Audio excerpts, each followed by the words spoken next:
काल मी आलो होतो शेगावला आणि तिथे 20वा भक्त निवासमध्ये आम्ही बेड बुक केला होता. आम्ही झोपायचा खूप प्रयत्न केला पण आम्हाला झोप येत नव्हती, म्हणून आम्ही लवकर 3 वाजता सकाळी उठलो आणि आंघोळीला गेलो आणि मंदिरात जायसाठी तयार झालो. वीकेंड होता म्हणून गर्दी पण खूप होती आणि हीच झोपलेली गर्दी मंदिरात सुद्धा आली असती, म्हणून आम्ही लवकर उठलो आणि लवकर निघालो. तसं तर भक्त निवास मधून बस सुद्धा असते सकाळी 5ला, ते पण फ्री ऑफ कॉस्ट. पण आम्ही लवकर उठलो होतो म्हणून आम्ही लवकर पायी निघालो. पूर्ण रोडवर कोणीच नव्हतं, फक्त आम्ही 3 जण चाललो होतो मंदिराकडे पायी.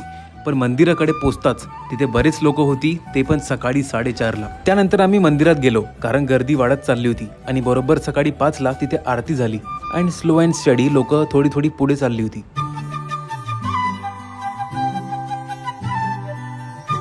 आता आतमध्ये कॅमेरा किंवा फोटोग्राफी अलाउड नाही आहे, त्याच्यामुळे आपण अंदर काही रेकॉर्ड नाही केलं.